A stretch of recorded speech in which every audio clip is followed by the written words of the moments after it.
Okay, ladies and gentlemen, thank you very much for your patience.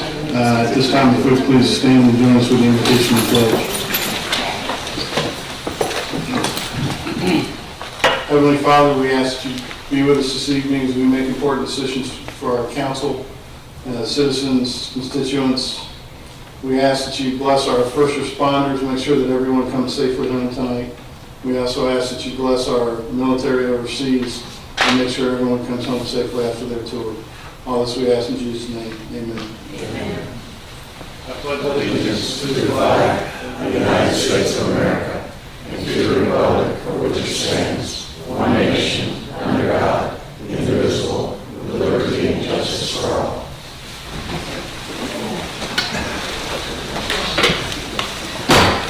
The meeting to order, and Madam Clerk, will you get a roll call, please? Councilmember Doherty. Here. Councilmember Dumont. Here. Councilmember Golding. Here. Councilmember Hoffman. Councilmember Nichols. Here. Councilmember Vogelsang. Mayor Latham. Here. Moving on to agenda item 179, please. I move that we approve the council briefing minutes held on October 7th, 2019. Second. Got a motion and a second. Any discussion from the council? Seeing none, all in favor, please signify by saying aye. Aye. Any opposed? By your action, motion carries. 180, please. I move that we approve the minutes of the regular council meeting held on October 7th, 2019. Second. Got a motion and a second. Any discussion from the council? Seeing none, all in favor, please signify by saying aye. Aye. Any opposed? By your action, motion carries. Announcements? I'm going to start by introducing the handsome young man to my left, to your right, our new city manager, Chris Ambrosio. City attorney. City manager release for one day. City attorney, Chris. I'd like to welcome you on behalf of all the members of the council. Certainly, we look forward to working with you. So welcome. Mayor, I'd like to thank you and the council. It is a privilege and an honor and a position that I've longed for quite a while before it even existed. And I would just like to finally say that the City Hall staff has been tremendous, enthusiastic, and extremely helpful. Thank you. Beautiful. Thank you, sir. Ms. Dumont. Thank you. You took my first thing. I wanted to welcome our new city attorney as well. And then also a reminder to everyone that the Sea and Sky Spectacular is this coming weekend, and plan accordingly. There's going to be a lot of traffic. You can't make it through the downtown area very easily, and yes, it's going to be loud, so get the little thunder vest for your dogs. There we go. Thank you, ma'am. Ms. Golden. Thank you, Mayor. I'd like to make a public safety announcement. A couple of weeks ago, a high school kid was actually struck by a car, not seriously, but at the intersection of 18th Avenue North and 10th Street North, which is really close to my house. Traffic has been horrible around the high school because of the bridge construction that they're doing, but also it's been dark. And these high school students are riding their bikes to school at 7 o'clock in the morning. So when that happened, I went and sat on several corners several mornings just to observe what was going on.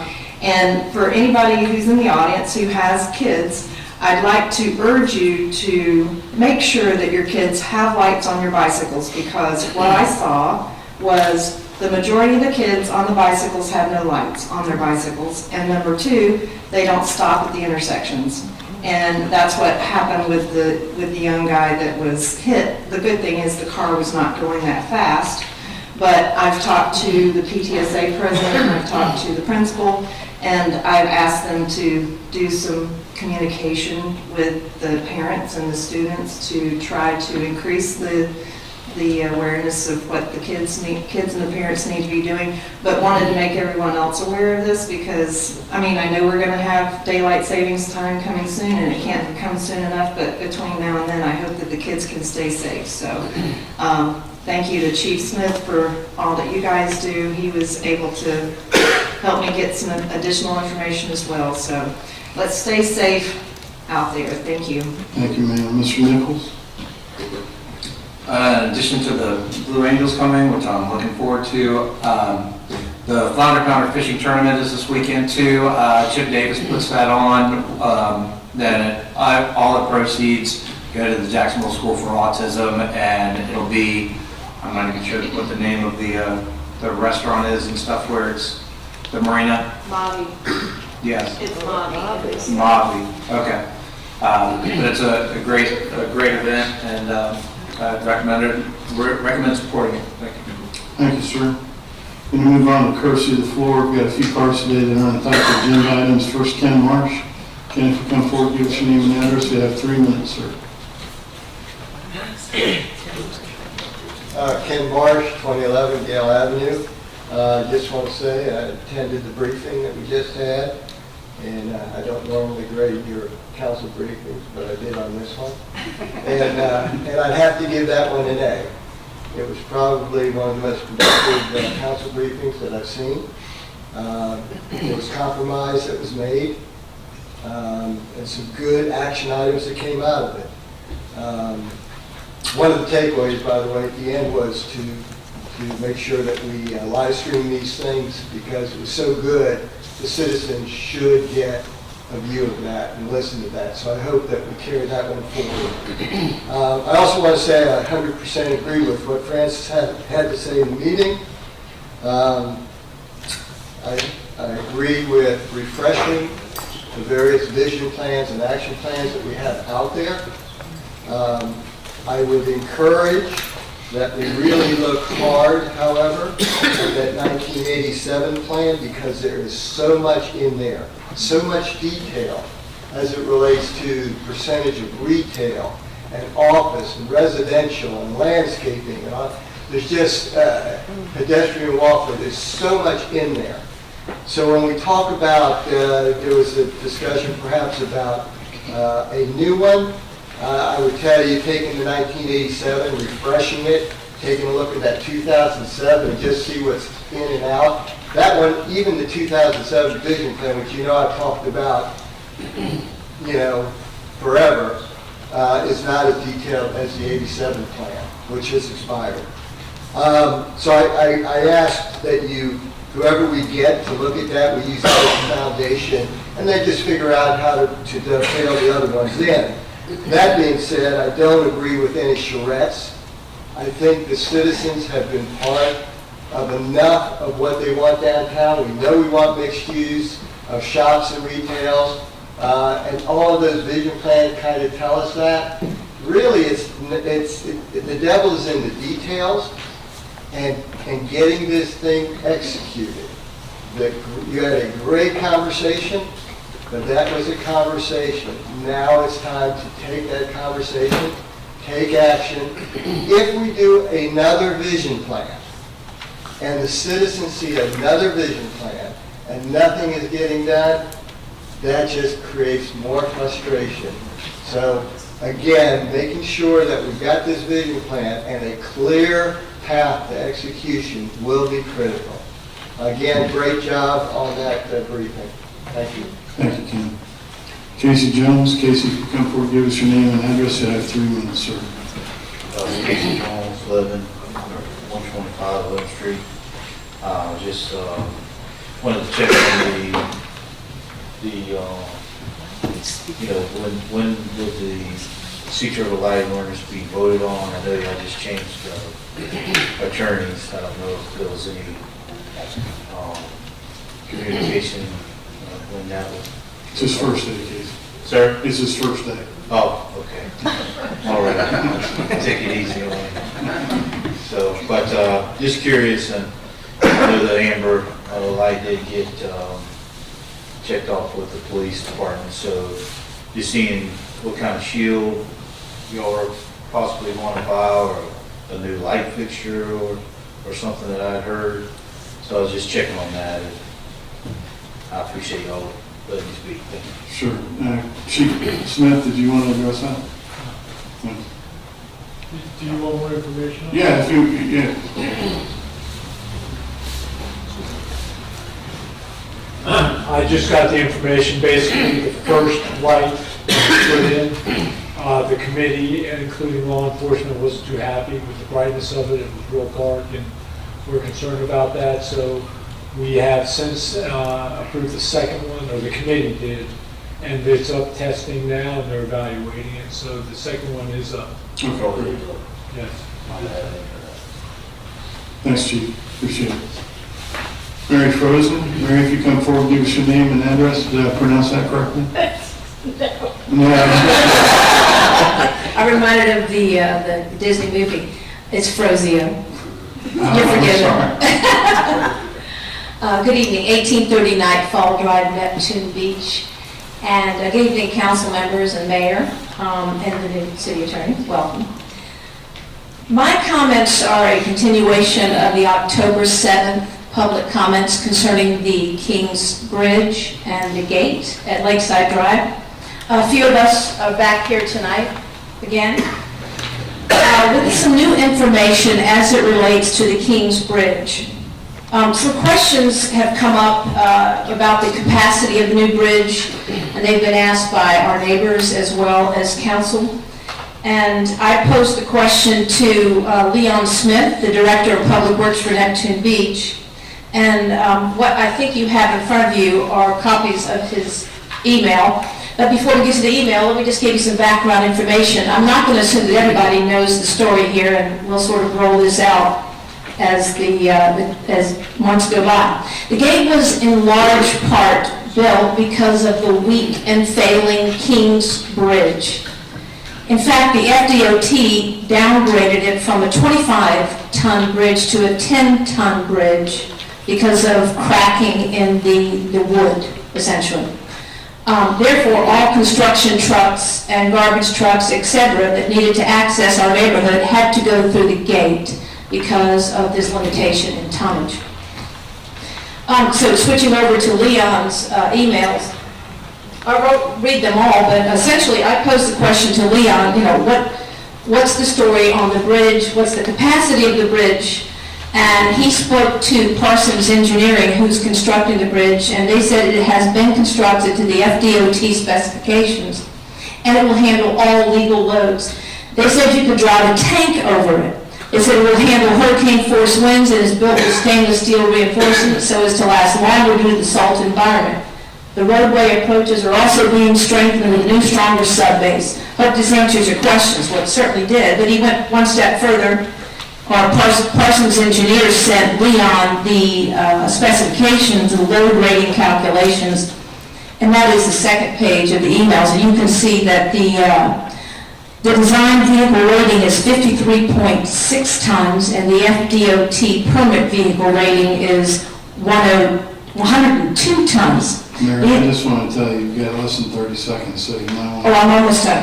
I got it. I'm on it. Thank you. I'll give you 5 extra for Okay. me. I don't think I'll need it, but. You go, girl.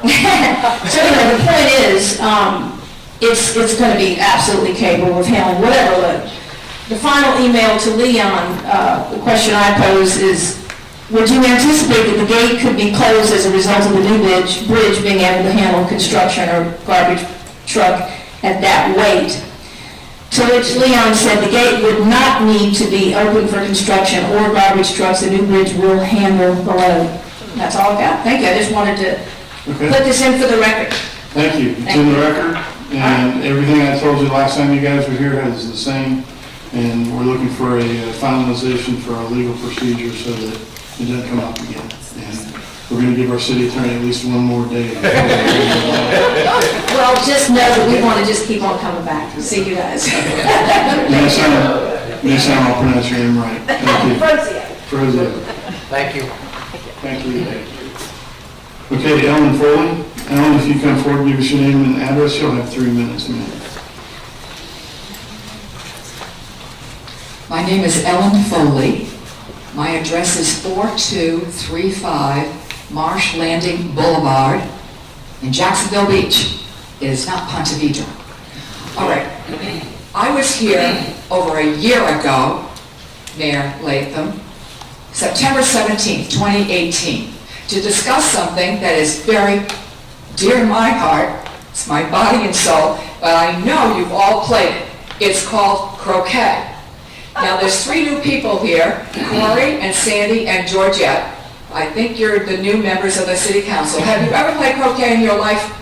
Then it all counts, is all I want to say to you tonight. It is a wonderful game, and I didn't know it was alive and well as a professional game until 2017 when I moved here from New England.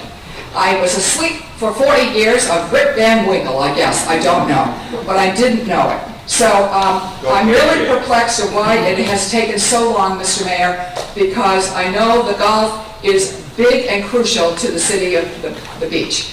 And so it was finished December 2018. And then I thought everything for croquet was going to move forward. Not so. So I keep talking about it, and I'm being shown playgrounds that belong to children. This game is an adult game, okay? And the best place for putting it is with the golf, okay? And that was told to me initially, that the driving range, we could maybe make some space for 1 court, 84 by 105 feet or 48 by 25 yards. That's all we need to make this happen, okay? Who was it that told you that? What is it? Who was it that told you that? The recreation director. Parks and Rec? Jason talked to me the most about it, and I think he's getting frustrated with me, to say the least. But I am not going away until, I'll tell you why, and I'm going to hand it out to all of you. Sarasota is the only croquet club in the United States, and it's here in Florida, as a public croquet court. It's tied to country clubs, which obviously are golf first, and then they threw in the croquet, so they go together. That's all I have. I've been to so many nice, beautiful places. Croquet is a beautiful game to bring together and bring all people together.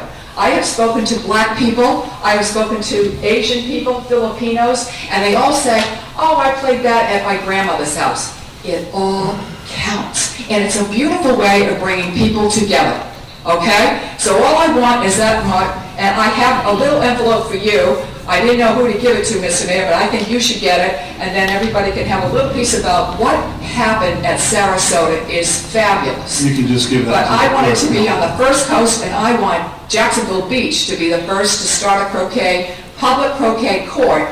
Nobody else but this city, okay? Thank you. Mr. Mayor, I want it for you. Appreciate it. You can give that to the city attorney and the city clerk. Do you want me to give it all? Sure, give it all her, yes, ma'am. That's Thank the you. over here. I have more, but I'll hand them out later. I have 6 of these. Now, I wrote a little thing about croquet, and here are my... Okay, Shandy Thompson, if you come forward, give us your name and address, you'll have 3 minutes, ma'am. I promise I won't do 3 minutes. My name's Shane Thompson, I live at 522 3rd Avenue South, Jacksonville Beach, Florida, 32250. I did write only one topic, but I do want to say a thank you. My son, as most of you know, attends Jackson Beach Elementary. My husband and I have been up here for the past few years asking for the flashing lights. We finally got them this year, and the whole school notices. They're very appreciative of it being up. So thank you for getting those up for our walkers and bike riders. Okay, second thing, I just want to, again, thank Jason, but he's not here, I thought he'd be here. I'm partnering, or not partnering, I'm helping LaToya throw a movie in the park at the Carver Center on November 8th. And our chief has also offered a CAPE officer to be on to help with that. So I just want to say thanks, and I'm excited to use this space. Short and sweet. Thanks. Thanks, Shandy, appreciate it. And our last speaker not tied to an agenda item this evening is Justin Todd. Yes, Justin, if you come forward, give us your name and address, you'll have 3 minutes, sir. Yes, sir. Thank you very much. I want to thank you for your service, commitment to the community. My name is Justin Michael Matak, 404 8th Street South in the great city of Jacksonville Beach and the great state of Florida.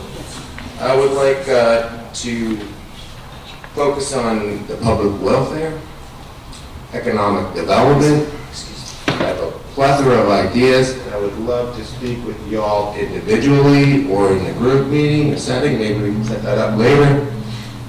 We want to work for peace, liberty, prosperity, and I think I have a really nice idea. I don't know if you've thought of monetary competition, but some cities have had a lot of great experience having their own currency to promote the general businesses, local business. Thank you so much. Justin Patak, and you can reach me at 603-913-7752, or also my new phone number, 904-720-5612.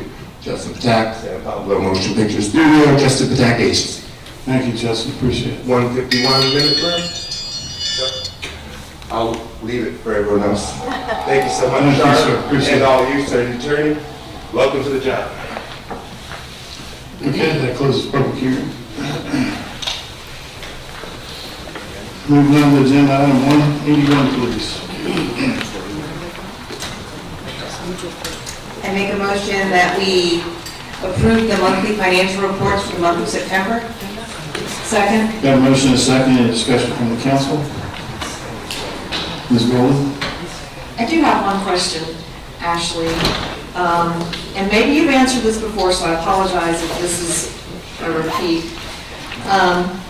But under the general fund revenues, the fines and forfeitures, it shows that they're at 70% of the current year as percent of budget, and so I'm just wondering why are the fines and forfeitures that low?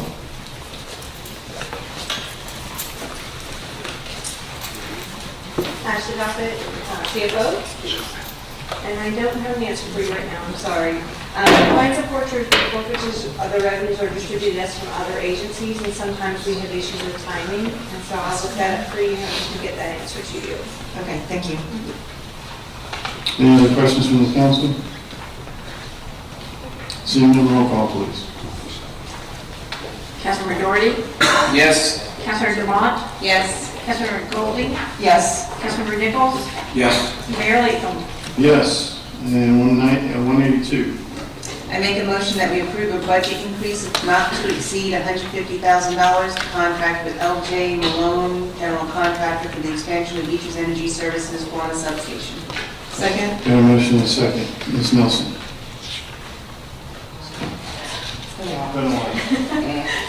This is a project that was approved by council in 2018 for expansion of the Guana substation.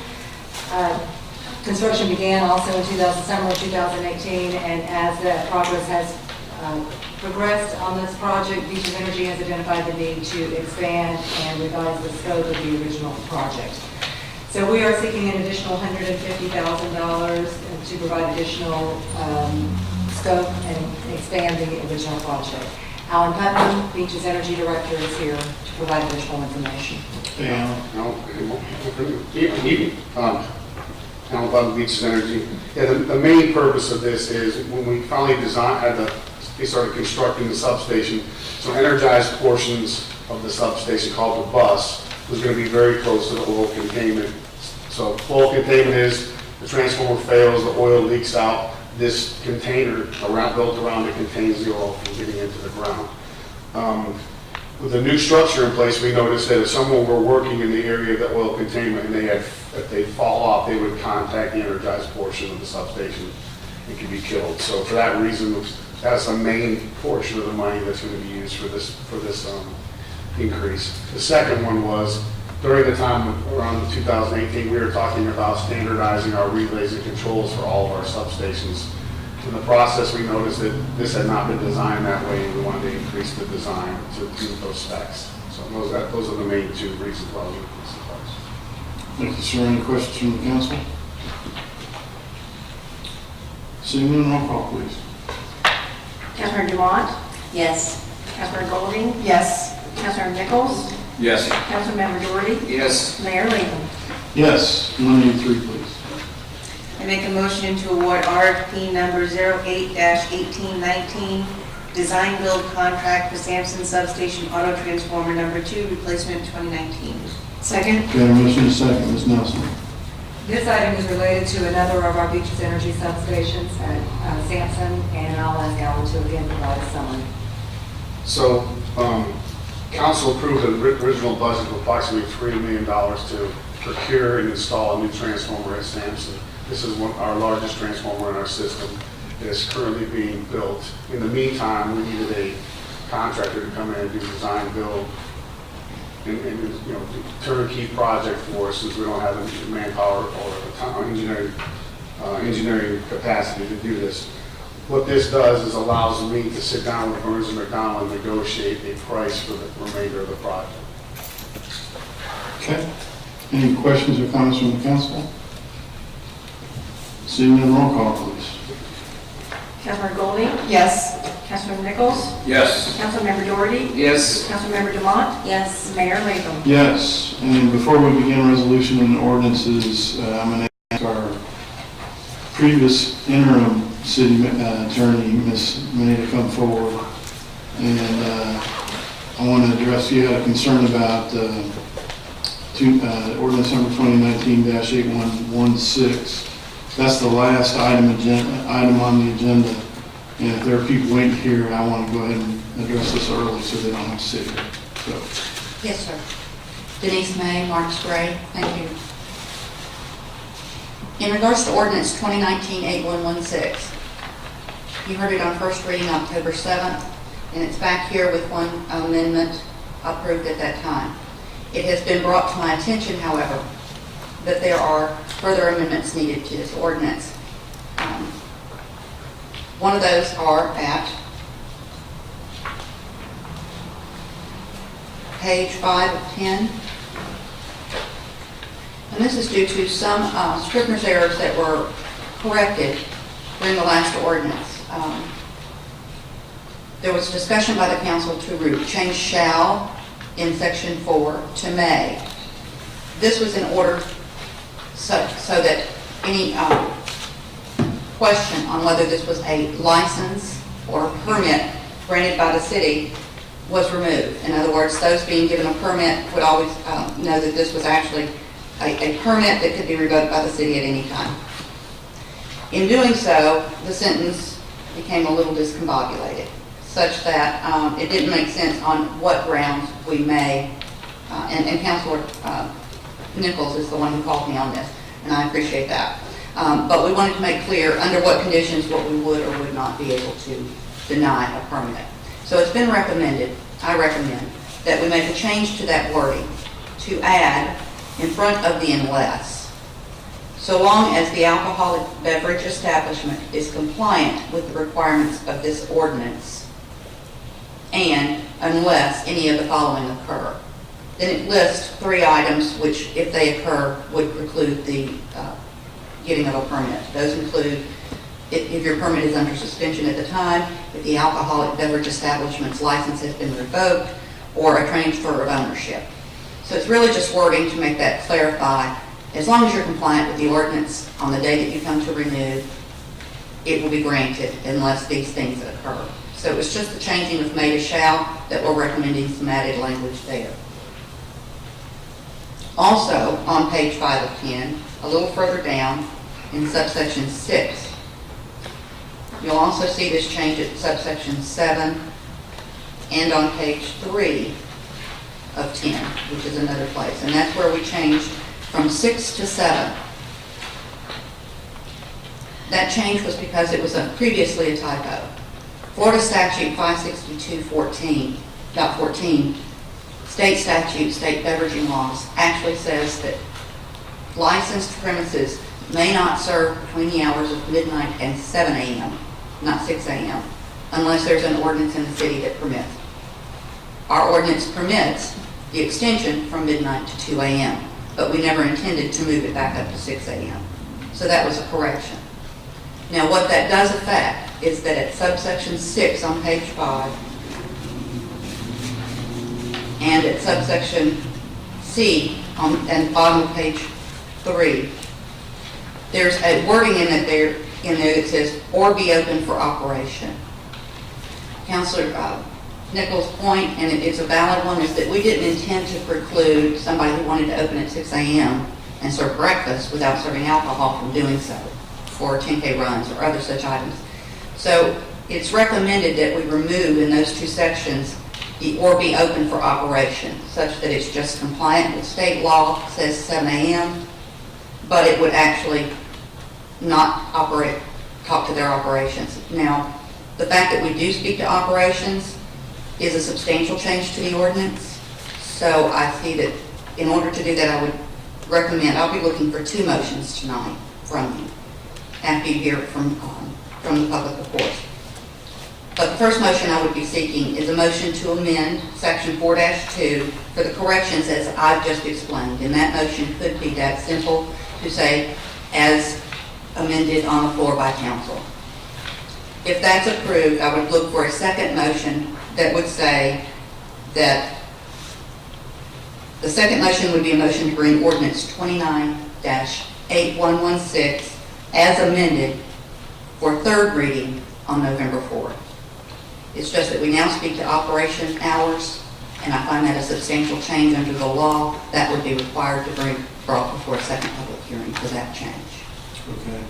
I do have a question for you. So, I mean, I don't have any intention of wanting something. I'm sorry, I don't have any intention of wanting something to be open, for somebody to stay open after 2 o'clock and stop selling. I mean, my only question had to do with if somebody was like the brunch house or Ugly Cupcake Muffinery or something was opening at 6 a.m. to sell food, I mean, for breakfast, that, I mean, obviously they wouldn't be able to sell alcohol before 7, but I'm okay with that. I'm concerned that the change you're recommending opens the door to somebody staying open after 2 o'clock and not serving alcohol, which is not my intention. I don't want that to happen. They would have to stop serving alcohol at 2 a.m. That's correct. But you currently But the places that serve alcohol should close at 2 o'clock. They should not remain open. But I mean, you see what I'm trying to say? I mean, I'm okay in the morning portion if they want to open an hour early because we've got a marathon going on or there's something going on and they want to be able to sell breakfast or whatever. But my concern, the way you have it worded, would open the door for them to stay open after 2 a.m. as long as they didn't sell alcohol. That's not my intent. if they were serving food, you could add that condition in there. And the reason I say that is because you also don't make the Waffle House close at 2 a.m. And they don't serve alcohol, I understand, but you're not trying to regulate the hours of a restaurant, which is what you're saying, I think, correct? Basically, if you're serving food. But if an SRX, but I mean, if they're continuing to serve food, if they stop selling alcohol, it shouldn't matter. They should have to close at 2 o'clock. The question I had was just from that 6 a.m. to 7 a.m. period, if somebody was actually, if one of these businesses was actually opening early at that time, I didn't want to hurt their business model or anything. But in my research, it looks like everybody opens at 7. But I just want to be careful about how that's worded so we don't allow them to continue to stay open, that they have to close at 2, but they would be able to open at 6 a.m. without serving alcohol. Then I recommend that you still remove that from that sentence, but add a sentence then. And I would add a sentence to state that XRX establishments are still required to close at 2 a.m. Okay. And I'll write that down. And not reopen until 7 a.m. 6 a.m. And not open until 6 a.m. without serving alcohol until 7. I just don't know if it's going to impact anybody. I just don't know if it's going to impact anybody by us including switching it from 6 to 7 if places were opening at 6 o'clock and serving breakfast. Understood. And I actually am going to refine that to not be SRX. It should be any alcohol establishment. Yes. Okay. So as we've defined here, any alcohol establishment will still be required to close at 2 a.m. and not reopen for business until 6 a.m. And for those reasons, again, is why I'd be looking for the second motion to move that ordinance 2019-8116 as amended on the floor tonight for be moved to third reading November 4th. And that's assuming that you make the first motion making these amendments and accepting that. And I know you want to hear from your public now before making any motions. I will be here for questions. Why don't you stand by just a minute, Denise, because we got lights coming on. Mr. Doherty, I think you're up next. Thank you. Yeah, I remember a few years ago, the gentleman that owned the Beaches Diner on Third, what's it called? Or maybe it's Third Street Diner. Anyway, he wanted to serve food after 2, but in order for him to do that, he would have to have all the alcohol locked up. So I understand what you're saying, Corey. I think that we're potentially opening that for abuse, and we're also adding extra enforcement issues. I think if you're serving alcohol or if you're open for business, those hours should be the same, because just even having an extra hour either way is going to create problems. But then, so you're talking about changing this from 6 as it reads now to 7? That's to comply with state law as to beverage and license. Right. So, but what Corey's saying is, if it's a place that serves food and alcohol, that they can open early for just the food. That was his concern, yes. I don't think that's going to work. I just for that simple fact that it's all the alcohol is supposed to be locked away. Looking at it just from a logistical perspective, if you have just at a brunch house, they've got bottles, they've got taps everywhere. It's going to be difficult for them to just break down every night, hide that stuff. They probably wouldn't even do it. But I just think it's better how it's consistent. I'm sorry, I checked all those places, it doesn't look like any of them open until 7 a.m., so, I mean, I just want to make sure we weren't impacting anybody that was opening at 6. People might open at 5. I mean, they might open at 4 for food. I just don't want the police to be going out and inspecting places earlier than what the law says, just in case somebody might get jealous, call and complain. So what you're saying is leaving it at 7 and leaving it at that is the best. Well, I mean, you said most places open at 7?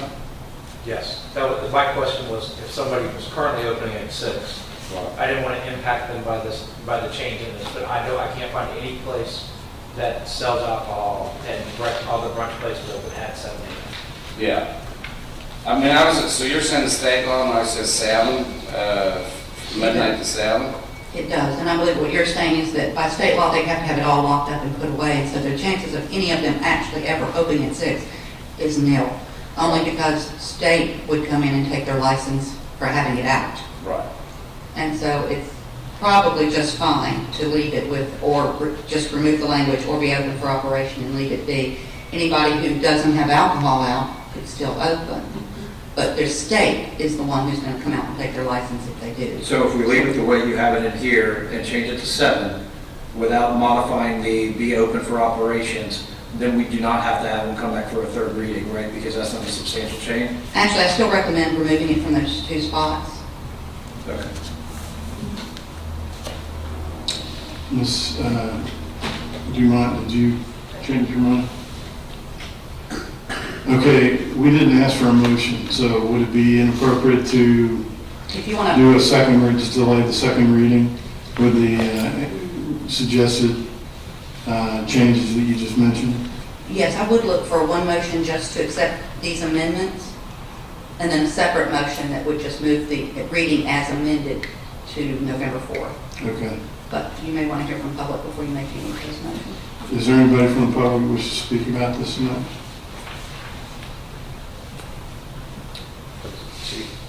GP? Chief Smith?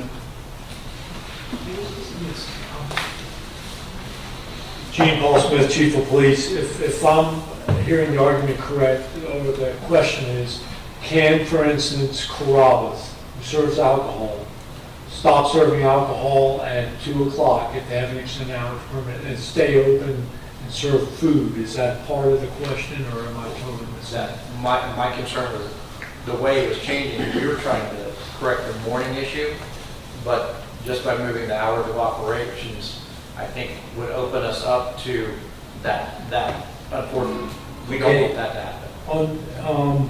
because we had something with Third Street Diner before, and I was trying to quickly read through this, and there's probably only 3 people alive that understand this. Me, myself, Denise May, and Sergeant Sharp. Page 5 of 10, number 6. The sentence, the last sentence, no alcoholic beverage establishment is authorized to sell or serve alcoholic beverage or be open for operation after 2 a.m. That, to me, says Carrabba's cannot do what we're talking about. Correct. And it's always been that way. We have never allowed any place that serves alcohol to stop serving alcohol too and keep serving food. That was a problem with the diner down there. They can't do it per 6. That's Correct, always been we have no intention of doing that. correct. And that's the way, if that's the question I'm hearing, it's prohibited already. We don't allow it. Correct, I think, again, the question that I had is the only change that was being changed was from 7 a.m. to 6 a.m. and, well, I'm sorry, from 6 to 7 a.m. And my concern is that if breakfast places were open at that time, we're opening at 6. Okay. But that doesn't seem to be an issue. But now my concern is if we make the change to, and remove that line, or be open for operations after 2 a.m., then we are opening the can of worms that you don't want to open. That's why, or for open for operation, we just leave that in. That was my contention. Is that correct? I'm sorry, I hope I didn't make things more complicated. Then I recommend adding your language back. The last sentence that we spoke about, which said, and I'll repeat it just so everyone knows, alcoholic beverage establishments, and this would be an added sentence, by the way. Alcoholic beverage establishments may not be open for operation after the hours of 2 a.m., nor open before 6 a.m. I think that addresses Councilman Nichols' concern. On the off chance that there is anybody who was opening even the diner, they were able to open at 6 before. You're correct, and that's why I recommend this go to third reading. It always said 6 a.m. before. If they were opening at 6 a.m., they would still be able to do so. So what I'm recommending, to be clear, would still be the striking in that one sentence where I'm changing from 6 to 7 a.m., striking, or be open for operation. However, adding a sentence to the end of that that says, alcoholic beverage establishments, however, may not be open for operation after 2 a.m. nor before 6 a.m. And so that, plus the other amendment and added language as spoken on the record earlier, would be the motion I'd be seeking to amend. Madam Clerk, are you up to speed on the recommended change? I will send her the recommended changes tomorrow. Okay. So I'm looking for 2 motions, one to accept the language and second to delay to the third reading. Yes. Okay, is there a motion on the floor? I make a motion to amend the resolution, the ordinance number 2019-8116 as amended on floor by council. Second. Got a motion and a second. Any additional discussion by the council? All in favor, please signify by saying aye. Aye. Any opposed? By your action, motion carries. I make a motion that we table, do you want to table it or have a third reading? Have a third reading. Okay, I make a motion that we have a third reading of ordinance number 2019-8116 to take place on November 4th. Second. Got a motion and a second. Any discussion from the council? Seeing none, all in favor, please signify by saying aye. Aye. Any opposed? By your action, motion carries. Is it possible to, either through the clerk's office, can we get an advance copy of the changes prior to the next council meeting? You'll have it tomorrow. Okay, perfect. Thank you. Mr. Nichols? I guess my question was, did your motion need to be different to add that second one, or the first motion included all the language? All of the stuff that she, everything stated on the record that I read. Thank you. Are you, thank you so much. Are you going to be here for a few minutes, or are you? Yes, I'll be here. Thank you very much. Appreciate you spending that very much. Okay, we're going back into resolutions 184, please. I make a motion that we adopt resolution 2041-2019 authorizing the year-end budget amendment. adjustment. That's right, we know what you're at. Got a motion and a second. Ms. Nelson? This is our annual year-end budget bond. Most of the items that you're seeing in this resolution have already been approved by council. There are some exceptions to that, and those are defined in the cover memo. Ashley Gossett, our CFO, is here if you have any specific questions. Thank you, ma'am. Ms. Golden? Thank you, Mayor. Ms. Gossett, on page 2 of the resolution, and it's also referenced on page 3, there's, under downtown redevelopment 181, the capital outlay improvements, 10,310,000, whatever. And then it says memo entry. What does that mean? Ashley Gossett, CFO. What this is part of the state statutes for redevelopment agencies. At the end of the fiscal year, we have to do an appropriation of fund balance. So we evaluate cash on hand and liability or obligations going forward, and we see what projects have already been awarded and what projects are still pending. So the $10,300,000 for the downtown CRA, that is projects that we have planned but not yet awarded by the agency. Okay. Thank you. Thank you, ma'am. Madam Clerk? Would you like me to read the title? The resolution by title only? Yes. Madam Clerk, please read resolution number 2041-2019 by title only, please. A resolution amending the operating budget of the City of Jacksonville Beach, Florida for the fiscal year beginning October 1, 2018 and ending September 30th, 2019. And we already have a motion and a second. So we're back to discussion with the council. Does anybody have any questions or comments? Seeing none, roll call, please. Councilmember Nichols? Yes. Councilmember Doherty? Yes. Councilmember Dumont? Yes. Councilmember Golding? Yes. Mayor Levon. Yes. Madam Clerk, please read resolution number 2042-2019 by title only, please. A resolution providing for the sale of surplus property online. Okay.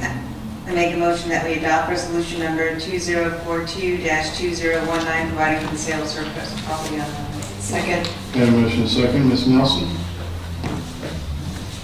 The city periodically identifies property that, including equipment and sometimes vehicles that are no longer used in service, and we declare those as surplus, and we list those online at public auction.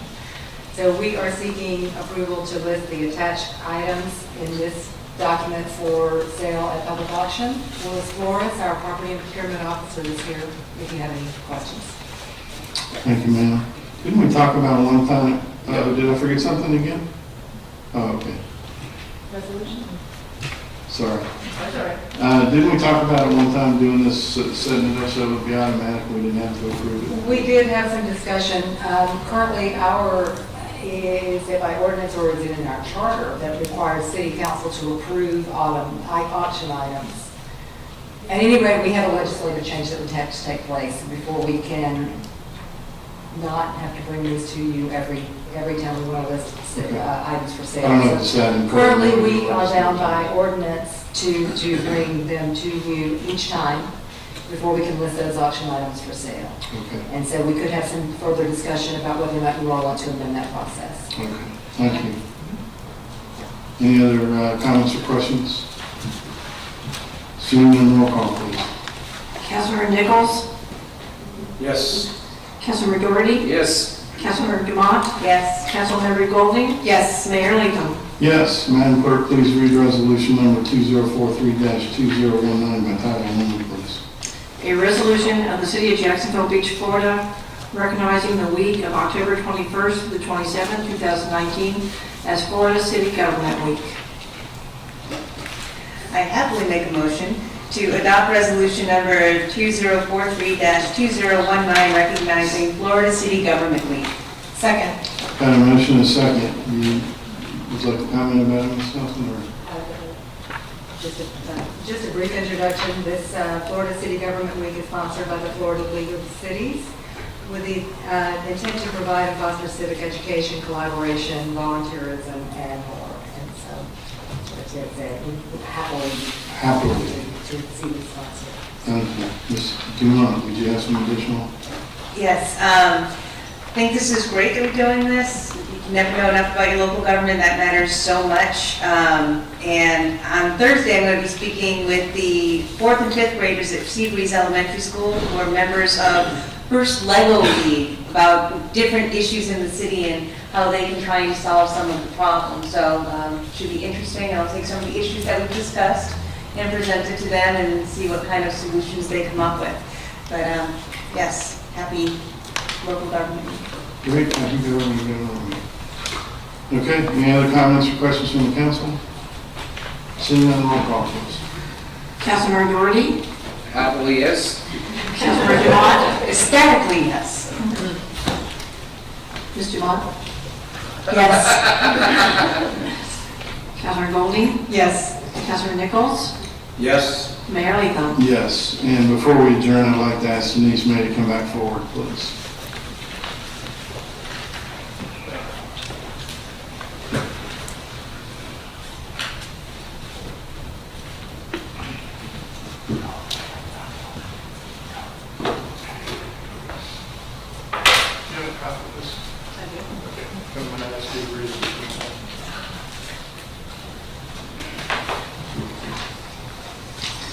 Okay, this is a resolution of esteem for Denise C. May. Whereas Denise C. May provided superior legal support to the city of Jacksonville Beach from early 2018 through October 2019, and whereas Denise C. May was instrumental in successfully prosecuting numerous code enforcement cases, and whereas Denise C. May implemented ordinances for the Building Code and Fire Code Board of Appeals, and whereas Denise C. May drafted multiple resolutions and ordinances, most notable for the short-term vacation rental ordinance and the alcohol permit ordinance, and whereas Denise C. May assisted with the wireless and sign code ordinances and interpretation, and whereas Denise C. May reviewed legal documents and provided legal advice on multiple projects for planning and development, public works, finance, and human resources, and whereas Denise C. May acted as advisor, implemented and interpreted rules of procedure, and provided training for the City Council, the Planning Commission, and the Board of Adjustment. And whereas Denise C. May was successful in the settlement of multiple litigation cases. Now therefore be it resolved by the City Council of the City of Jacksonville Beach, Florida, that Denise C. May's dedication and untiring work helped to make the city a better place to work and live. The City of Jacksonville Beach owes Denise May gratitude for her selfless service to the benefit of our great city. And for this, we express our sincere thanks with this resolution of esteem.